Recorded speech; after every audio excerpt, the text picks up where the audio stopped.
on me posait une question au sujet de faire la mer de Cortez ou de s'en venir au Mexique quelque part début mars. Donc, c'est quelqu'un qui part en voyage de Vancouver, BC, puis qui va descendre la côte ouest américaine, tranquillement pas vite, pour finalement se rendre début mars dans la région de Cabo San Lucas ou La Paz. La question est de savoir qu'est-ce qu'on fait avec un programme de 3 semaines autour du Mexique, dans le coin de La Paz ou Puerto Vallarta.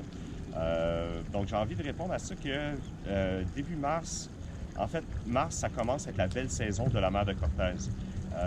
En fin février, quelque part en février, ici à Puerto Vallarta, je suis à Puerto Vallarta en ce moment, à la marina de la Cruz de Juana-Caxtel. Les baleines à bosse ici s'en vont quelque part mi-février, fin février. Donc, le principal attrait pour moi, bon, la baie de Banderas pour faire de la voile, c'est super beau, mais dans le cas d'un voilier de voyage, évidemment, on fait de la voile en masse, là, donc c'est pas nécessairement le but du voyage. Je vous dirais que le plus beau voyage à faire début mars, c'est vraiment de rester dans la mer de Cortez, dans la région de La Paz, pour aller voir là, tout ce qui est La Paz, Pichilingue, Balandra, l'île d'Espiritu Santo, les otaries. C'est super le fun à aller voir en apnée ou en plongée. Ensuite de ça, il y a toute l'île de San Francisquito qui est un peu au nord de ça. Ça nous amène ensuite vers San Evaristo. Il y a une autre colonie d'otaries dans ce coin-là. Il y a une mine de sel. Juste ce voyage-là se fait très bien sur une semaine. Puis c'est une semaine bien investie parce que c'est des très, très beaux ancrages. C'est des paysages magnifiques. C'est les parties les plus beaux. C'est ce qui fait beaucoup la réputation de la mer de Cortez. Si on pousse plus au nord, vous avez l'ancrage d'El Gato qui devient plus au nord. Puis ensuite de ça, on tombe dans la région de Loreto qui est aussi excessivement belle avec Isla Carmen, Isla Coronado et Isla Danzante. Donc tout ça, ça vaut la peine de le voir. Sur 2 semaines, un La Paz, Loreto, La Paz, ça se fait très bien. Il y a 18 heures de navigation là, en maintenant une moyenne d'environ 6 nœuds, 6 nœuds et demi entre La Paz et Loreto. Donc je vous dis, si vous avez 3 semaines début mars au Mexique, de faire un La Paz, Loreto, La Paz, si vous voulez investir le temps là-dedans, ça vaut vraiment la peine. Donc, pour répondre à la question, est-ce que j'atterris à La Paz ou est-ce que j'atterris à Puerto Vallarta? Évidemment, si vous êtes à Puerto Vallarta, là, Puerto Vallarta est environ 380 000, 340 000 au sud de La Paz. Donc, et c'est contre le vent. Là. De partir de Puerto Vallarta pour aller vers La Paz, c'est contre le vent. Ça se fait environ 48 heures, mais ça ne serait pas un scénario idéal de positionner le bateau à Puerto Vallarta pour ensuite revenir à La Paz. Puis en même temps, Puerto Vallarta, à ce moment-là, perd son attrait principal. Moi, la raison pourquoi je viens à Puerto Vallarta toutes les années, c'est parce qu'en janvier-février, il y a les baleines à bosse ici. Et en même temps, janvier-février, dans la mer de Cortez, il fait plus froid, frais, avec des vents du nord un peu qui dépassent les 25 nœuds. Donc, ça devient pas super agréable de faire de la navigation de plaisance dans ce coin-là. Tandis que la baie de Banderas, ici, il reste à 15 nœuds, 15-20 nœuds maximum à tous les jours. Puis il fait en même temps plus chaud. Donc, c'est pour ça que c'est préférable d'être au sud en janvier-février. Par contre, quand on tombe en mars, les vents du nord de La Paz et de la mer de Cortez sont pas mal disparus.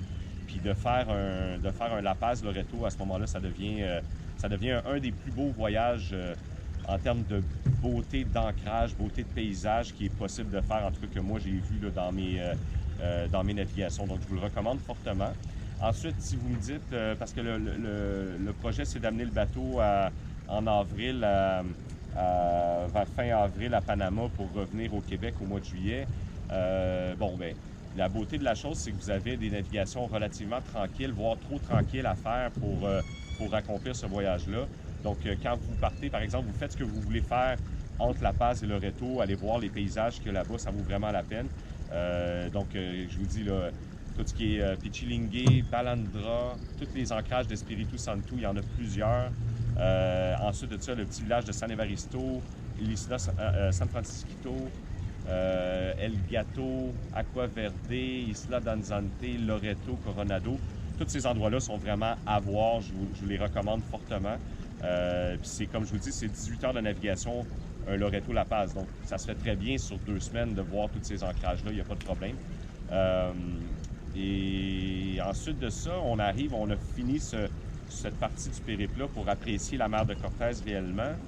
Puis ça nous permet de dire, on s'en va vent dans le dos, faire la côte du Mexique.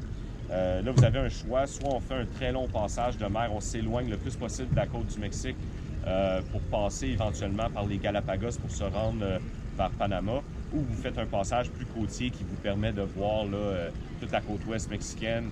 Ça va vous permettre d'arrêter à Vallarta, Perula Bay, Tenacatita, éventuellement là, Manzanillo, Paranavidad, puis Zihuatanejo, puis ensuite tout le sud de Oaxaca et tout ça. Donc ça, c'est un très beau voyage aussi. Faites vos recherches comme il faut, là, un terme consacré, là. Faites vos recherches comme il faut sur Moonsight.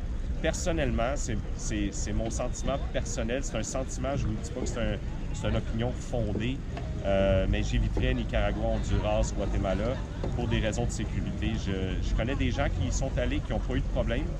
Par contre, ce que je lis sur le net là-dessus, ça me semble d'un point de vue de risque humain, là, de se faire voler ou de se faire un peu les trucs de pirates là-bas, ça me semble un peu plus risqué que ce que moi je vis au Mexique. Donc j'éviterais ça, je m'en irais directement au Costa Rica, Panama. Mais là ce qu'il faut savoir, c'est que tout ça, c'est des navigations calmes, à part deux exceptions. Vous avez le golfe du Tehuantepec qu'il faut absolument éviter de faire quand il vente le moindrement. Il faut absolument qu'il n'y ait pas de vent pour traverser le Tehuantepec. Et ensuite de ça, vous avez le même phénomène avec le golfe de Papagayo. Je ne suis pas spécialiste de pourquoi c'est comme ça, là, mais il y a comme un canal qui fait un venturi entre la mer des Caraïbes et qui amène ce vent-là du côté Pacifique. Puis quand ça se met à souffler là-bas, c'est vraiment des vagues là, trop courtes. C'est vraiment dangereux pour un bateau à voile normale de croisière de naviguer dans ces eaux-là. Faut idéalement éviter ça. Donc, ça peut imposer des délais si vous choisissez la route côtière. Si vous choisissez la route océanique, on part à ce moment-là de Cabo San Lucas, puis on s'en va directement vers les îles Galapagos. Puis ensuite de ça, on s'en va vers Panama. Tout ça est faisable ou des itérations de possibles là-dedans, là, évidemment. Mais sinon, ça fait un beau voyage quand même de suivre la côte là, de l'Amérique centrale. Je vous dirais, là, tout ce qui est Mexique jusqu'au nord du Tehuantepec, je l'ai tout fait. C'est très, très beau. C'est très le fun. C'est très sécuritaire aussi. Il y a moyen de s'ancrer à chaque 12 heures aussi. Il y a beaucoup de gens qui font du Mexique à Panama. Puis ils s'ancrent systématiquement tout le temps. Même s'il n'y a pas de baie, tu arrives proche de la plage, il faut vérifier les conditions de surf qui sont normalement là, très calmes. Puis tu t'ancres dans 15-20 pieds d'eau, puis c'est toutes des fonds de sable. Fait qu'il y a moyen de s'ancrer sur toutes ces côtes-là. Puis ensuite de ça, vous êtes sur votre chemin de Panama. Mais définitivement, si vous arrivez début mars, on atterrit à La Paz, puis on prend le temps, tu sais, une semaine et demie peut-être, c'est rapide un peu. 2 semaines, ça se fait très confortablement. Vous me parliez d'un séjour de 3 semaines au Mexique pour ensuite vous diriger vers Panama. J'investirais 2 semaines entre Loreto et La Paz. Je pense pas que personne qui aime le bateau et la navigation en bateau peut regretter ce voyage-là. Donc c'est mon opinion. Merci.